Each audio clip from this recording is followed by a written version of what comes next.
Hello, and welcome to the third podcast on the Political Organizers Group. This one is titled The Path to International Consciousness. We'll start with a quote from Alice Bailey in her book From Discipleship in the New Age, and she said, "The Political Organizers Group will concern itself with political factors in every nation and will work with the problems of civilization and with the relationships between nations and bringing about international understanding to the everyday man as their major objective." From the inception of the idea of the 10 evolutionary service groups in the early 1930s, the spiritual hierarchy sought to establish and develop in the minds of humanity with an international consciousness. This level of awareness is designed to show all nations who are communicating with each other that through political, economic, educational, cultural, and scientific sharing, that there is a vital, energetic interplay occurring between nations. By developing and establishing attitude of international interdependence and interrelation, nations would over time understand that a policy of isolation and separativeness must cease. The challenge in accepting this vision has rested mostly on those nations who are limiting themselves through national egotism, pride, and racial hatreds. Members of the Political Organizers Group are mindful that their work should strive to make mankind aware that it is collectively part of one humanity, irrespective of nation, race, color, language, or stage of evolutionary path. They can do this by promoting a spirit of international interdependence, group interrelation, and cooperation. The United Nations is a demonstration of this possibility and an underlying spirit aiming at synthesis. And this is a stepping stone toward creating an attitude of awareness to help offset political rivalries and nationalism. Members of this group must employ the intuition to help define the path forward towards a brotherhood of nations based on common need and support. The end result will be the creation of a general movement toward the better human relations and greater synthesis between all members. A common misconception is the belief that if we have a realization of one humanity, it sacrifices national identity. The political organizers hold that any differences of language, culture, or national identity should remain, as these will contribute and enhance the beauty of the diversity created by these many groups within humanity.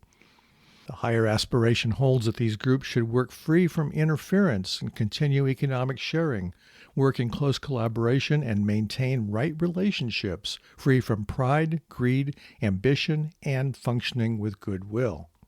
Any tendencies toward nationalism, racial superiority, and antagonism should be negated and transcended toward implementing the will to good. Since the 1950s, cultural, scientific, business, and education exchanges have occurred and enhanced the countries involved. For example, in 1956, the musician Van Cliburn, the American pianist, went to Moscow at the height of the Cold War for an international music competition. Representing the United States, he was a citizen diplomat. He won the competition and was recognized internationally not only as a great pianist, but for bridging a political and cultural gap that the United States and Soviet governments could not fill. In the last 60 years, there has been a sharing of science, medical technology, business practices, educational initiatives, the arts, literature, music, and philosophy by thousands of citizen exchanges in the United States, Europe, and Asia. This level of sharing promotes goodwill, cooperation, breaks down racial and ethnic barriers, and expands people's understanding of each other's culture. With these examples, the service workers are inspiring hope for the future and confidence in fulfillment of the ultimate destiny of humanity. Recognizing our shared past can be considered like a birth stage of developing a thinking or mental orientation that we are moving towards and becoming rather than the norm that we are living in. A major accomplishment of the political organizers would be teaching an understanding of the law and developing a concept of statesmanship to the general population. To achieve this awareness in everyday citizenry, they must become educated to seeing the importance of working across cultures, ethnic groups, and nationalities. And this can be done within the activities of government and the institutions. Alice Bailey wrote on this idea The processes of education, of law, and of government are so closely allied, and it is a system that brings the best ideas of the thinkers of the day by the world's servers, and it will act as a clearinghouse or linking body between educators of the time, whose task it is to enforce the law, as and the statesmen who are chosen by educated masses to formulate laws whereby they should be governed. So the masses of humanity are developing toward a mental mindset as opposed to an emotional one. As a result, it is the task of the political organizers group to work closely with the Educator Service Group. Education will raise the standard of awareness to the general public to a high state of political understanding and awareness, which would stimulate the lower mental plane into awareness and understanding. And Alice Bailey, in one of her books, Esoteric Psychology, Volume 1, she said, "Mankind is at last becoming mentally oriented, and hence we have in the world of this time the many and the varied attempts to straighten out affairs along business, national, economic, social, and other lines, to produce some system and order with the objective, unrealized consciously as yet, of inaugurating the new age." Owing, however, to an almost universal ignorance as to the laws of thought, ideals sensed are not correctly interpreted by the mind, nor applied in such a way that they are general and appropriate application. Hence the need today is for sound teaching as to the laws of thought and building thought forms sent forth from the divine mind. Here Alice Bailey suggests that because education does not properly inform us of the importance of government and the need for statesmanship, we attract to ourselves dictators and demagogues who usurp our rights and appeal to the lowest base desire and instincts. So let's turn now to embracing crisis. Someone once said, if you don't have a crisis in your life, find one. And on the face of it, this sounds pretty bizarre and even counterintuitive, as we typically want to find peace in our lives and not crisis. For the esotericist, he goes not looking for a crisis, but he attracts it to himself as he knows it is part of life. Why? He understands the dynamics of it being an opportunity and the potential for acquiring greater wisdom as he moves through it. In the world, crises often happen around events related to financial, political, environmental, climate, social, personal, such as addictions, health, violence, and loss. From the esoteric perspective, we observe that whenever it occurs, it is either in the objective physical plane and in the inner subjective world of consciousness, or both. It is usually the separated personality that is involved in some type of lower mental or emotional conflict as the source. Regardless of its origin, the esotericist knows that in order to overcome the limitation in consciousness, he must transform any limited thinking or feeling patterns that a solution will present itself. Here the esotericist must be the example, first reconciling any problems of it himself, then carry a solution for change to the greater group humanity as a teaching. So what is being transformed? It's most likely a deep-seated underlying thought pattern in consciousness that cause individuals or groups to feel separate or isolated, that is, not feeling whole. In other words, the individual is blocked within him or herself from clear seeing and at his spiritual nature, and this he does not know how to resolve his problem. From this process, the esotericist knows two things. He can either stay where he is in consciousness and not progress, or, in order to move through the crisis, he will then have to purge and transform anything, remove any glamours or illusions, hindrances that keep him from directly knowing the higher mind, the soul, or divinity in his own nature. The esotericist sees a crisis as an energy, and that is the combination of thought, feeling, and tension that impacts the lower mental, emotional, and physical bodies. This tension provokes him to connect with the soul and transform it by employing the energies of will, love, and intelligence. He may feel stress and tension and even fear. But in order to expand and bring balance to his consciousness on the lower parts of himself, he will have to willfully take the energy and overcome the obstacles. With these energies from the soul, he can invoke clear thinking to meet the crisis and can create a new intentionality or clarity in his vision to influence the outcome of whatever he's working on. By acting as a conscious agent of soul, of cause and effect, he can establish a new energy pattern to follow and contribute toward expanding his awareness. To do this, he must allow his emotional and mental bodies to become sensitized toward higher impression, a new vision, and ideas leading the way forward. When he has successfully done this, he will have dissipated and transformed its power into something more life-giving, and his consciousness will expand. For him, crisis is an opportunity to work as the observer and know as he transforms his inner self to become the higher self, that is. Through time, experience, and understanding, he sees the world as interactions of energy and force. With this knowledge, he learns that initiation is another word for evolution of the lesser self wanting to achieve deeper integration with the soul. Here's a brief description of the dynamics of moving through crisis. Methods of engagement, awareness, identify hindrances, thoughts, and tensions that block a successful outcome. Ask, how well am I aligned with the soul for invoking love, will, and intelligence to affect an outcome? The next step in the engagement process is visualization. Dispassionately see the energies and tensions as cause and effect, and see a successful outcome rather than that of a limited personality. The last step is called vitalization. To resolve the crisis, alignment with the soul is necessary, and personality allows both the head, that is, with the new thoughts and vision, to come forth, and then we'll take the steps to move forward. Here you're seeing the possibility of resolving a crisis is beginning to happen in consciousness. And here you want to see it as a potential or even a present waiting event from a field of possibilities to be seen and chosen. Let's talk about the concept of why peace must be earned. In 1989, His Holiness the Dalai Lama gave a lecture at Oslo University, and he commented on peace. Peace, in the sense of absence of war, is of little value to someone who is dying of hunger or cold. It will not remove the pain of torture inflicted by a prisoner of conscience. It does not comfort those who have lost their loved ones in floods caused by senseless deforestation in a neighboring country.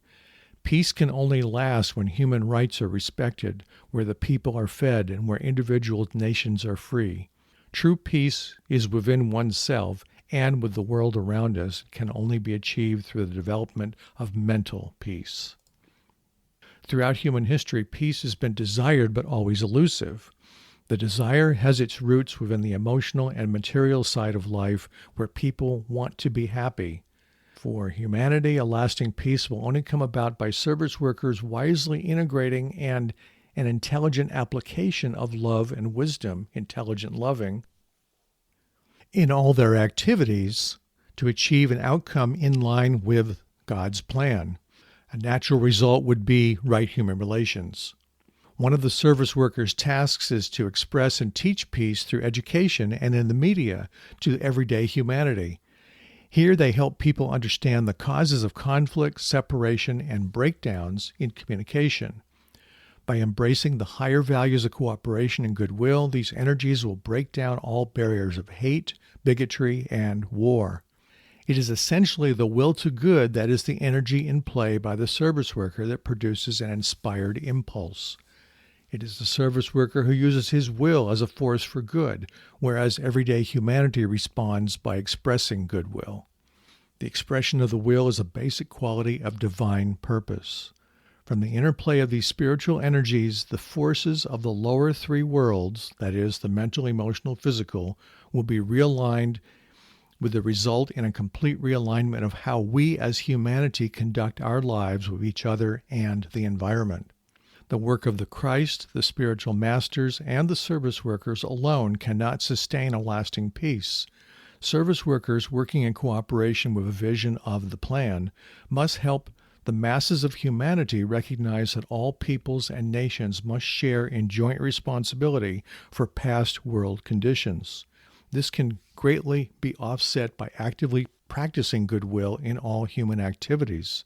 It is the understanding that our materialistic civilization has created great harm to man's psyche and the environment and is no longer sustainable.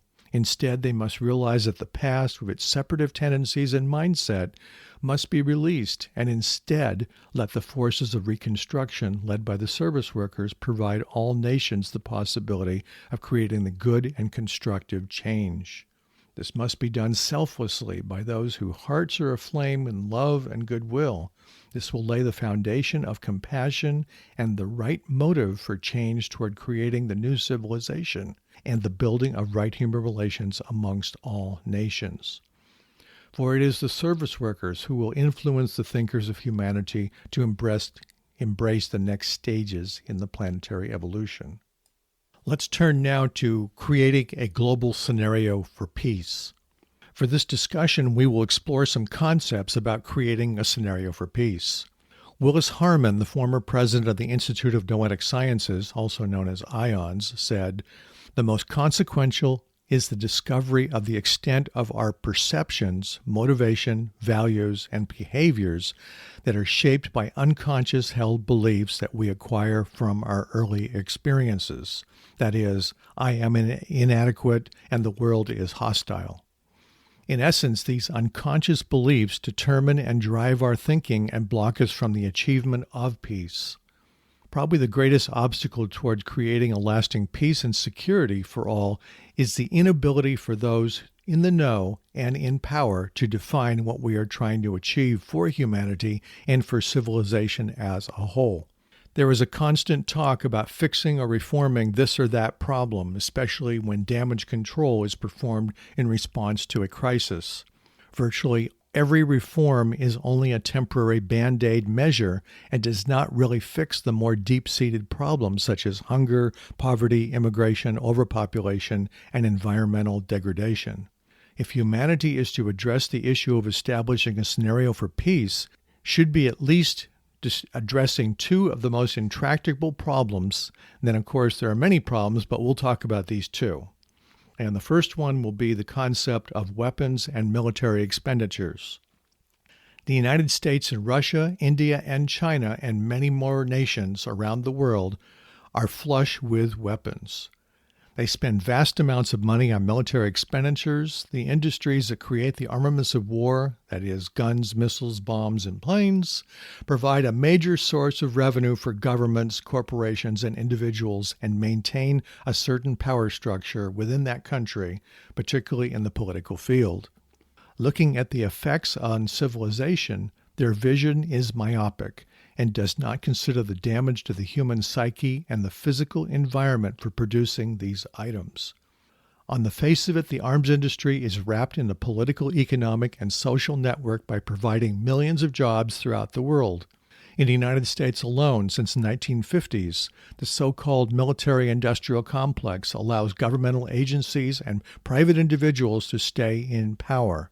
Under this system, for example, politicians are able to secure contracts for building a fighter jet or a missile in a particular state or voting district. Because this creates jobs, the politicians' constituents continue to support their re-election campaigns. This then becomes a vicious circle where they are supporting a system and weapons that are ethically not in the best interest of the country or humanity as a whole. Perhaps the biggest cause of the continuance of the arms race may not be so much around evil intent, but the failure of good people to do nothing. And, for example, we're talking about here stalled or failed laws or legislation that is not passed to limit or control weapons. This idea is wrapped around the political will and how it is focused. Spokespersons must come forth and provide alternatives to conflict and war. We are reminded of the quote by Albert Einstein, "We cannot solve our problems with the same thinking we used when we created them." Toward an alternative security system at the community level, with an idea of human survival at stake, the creative imagination and vision is or are necessary in combination with the political will. There is a necessity of confidence-building measures and codes of behavior that need to be agreed upon to ease tensions. Tensions can be eased by the flow of communication, cultural exchanges, citizen diplomacy, interfaith, and people-to-people involvement at the community level. Also, provide educational programs about peacemaking, conflict resolution on an international level, promoting the concept of delegitimization of war and aggression. Religious networks can undertake their own initiatives through World Council of Churches and ecumenical movements that have pressed for peace and disarmament. And there's a need for denouncing military spending as it is unproductive and brings economic hardship. At the citizen level, there's a critical mass of humanity that disapproves of the ever-increasing military expenditures at the expense of human needs. With this attitude, a shift in establishing peace and eliminating the causes of war should come forth. By not shifting priorities for resource allocation, this deprives significant parts of humanity from monies that can be spent on providing right education for all, eradicating homelessness, making health care and medicines available for all, and eliminating poverty and providing for universal security. The second scenario that we're going to be talking about here is stewardship for the earth. And this is one of the major problems that humanity is confronting for establishing peace on Earth. And war is not just dropping bombs and killing people with guns, it's also the idea that humans must become stewards of the earth and protect all species and all kingdoms. Man must address the global attitude that man, to include industry and governments, can do whatever they want to further economic and political ends at the expense of the environment.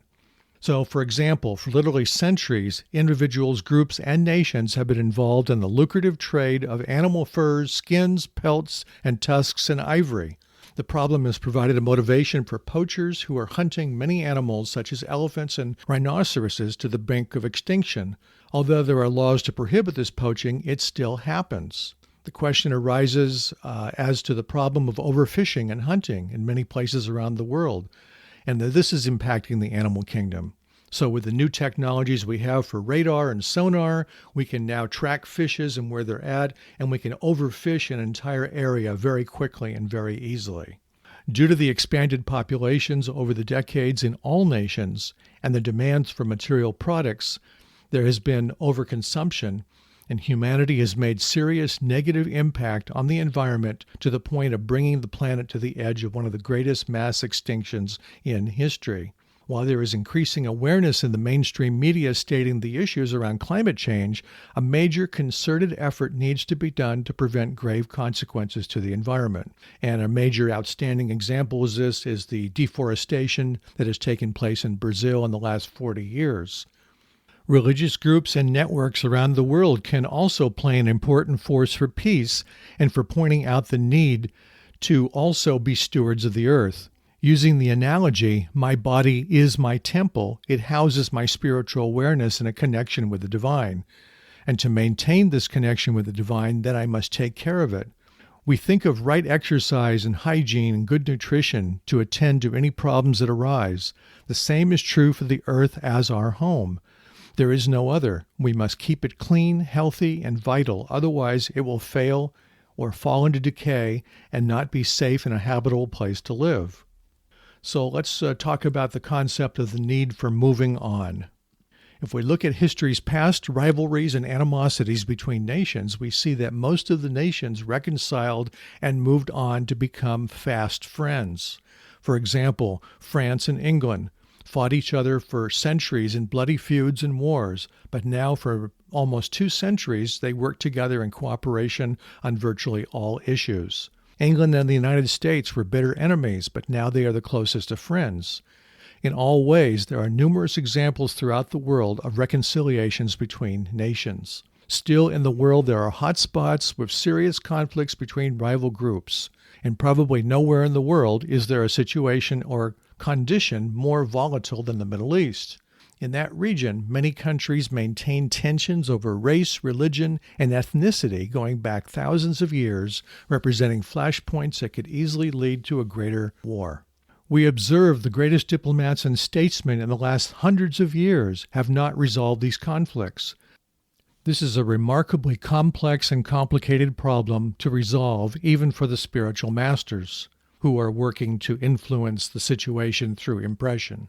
For resolving the existing clashes between the Arab nations and Israel, might you might use something like a Truth and Reconciliation Commission, which was created in the 1990s in South Africa after apartheid was abolished. Something like this, at least in part, could become a model for addressing long-standing issues. In essence, this would allow witnesses, victims, perpetrators of past crimes and atrocities to air their grievances in a public forum. Most likely, this court-like scenario would be run by the United Nations and provide amnesty to all who would testify. Perhaps we are naive in stating this possibility could succeed or even happen. Just for it to happen, there would have to be minimum conditions to be met. For example, this would mean the Arab nations would have to recognize Israel and the Jewish nation as a country that has a right to exist. The same would hold true with Shia and Sunni factions of Islam, who would also have to cease all hostility towards each other. The ultimate result would allow all parties to coexist in peace and to release all present and past bitterness as part of the past. All would look forward toward a region at peace.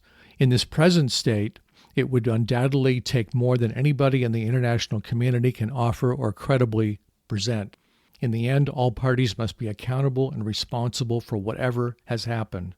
If we are to have this brave new world, governments must become inclusive of all minorities, genders, and to be resilient to the needs of all. Otherwise, the system will break down, and there will be chaos, and we will fail. Such is the challenge.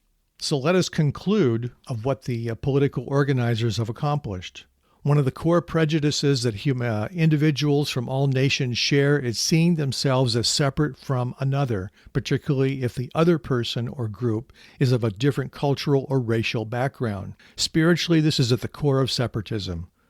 Energy alone causes discord and disunity. Hope for the world lies in the retention of national identity, but acknowledging that the racial diversity of the many nations.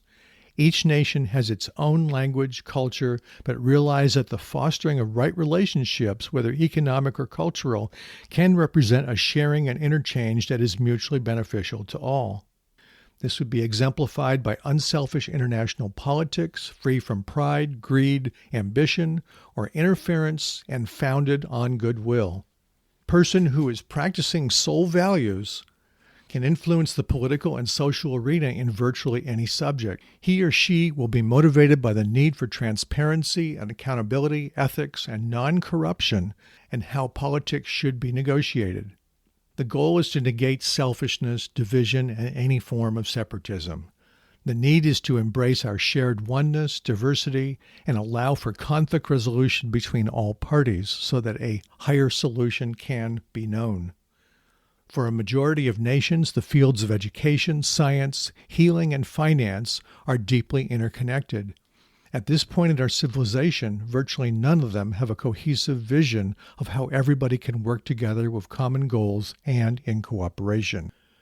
There are individuals and think tanks that provide detailed viewpoints through books and essays on how one organization should be run, but it is largely selfish and one-sided in favor of a particular group and philosophy while excluding the majority. It is interesting to note that there is a plethora of individuals who are genuinely inspired, often with spiritual inclinations, who are working to make societies around the world function and communicate better. They function on city councils, townships, villages, cities, on the state and federal level by passing laws and regulations to protect people's rights and protect the environment. In the civilian sector, there are civic organizations, commissions, institutes, and councils who are also working to make whatever organization or situation work better for the community. While people with good intentions are practicing higher values, or out in the community working and making good things happen for the everyday citizen and the environment, they are constantly challenged by government regulations and political philosophies that seem to sway with the wind. For example, in the United States, environmental regulations are passed to protect the environment by a Democratic administration, such as imposing limits on the amount of coal that can be burned and allow the pollution to go into the atmosphere. But when a more conservative administration gets elected, then most of the work of the previous administration is undone as they are philosophically opposed. Hence, there is conflict and non-cooperation. Many people are aware that there is another way of approaching humanity's problems, but there is virtually nobody to negotiate for a higher position. such as what would benefit society as a whole and not just one party while excluding the other.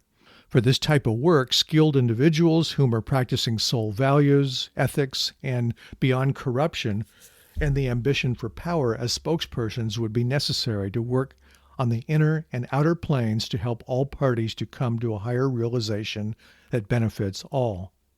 So this concludes our discussion on the Political Organizers Service Group.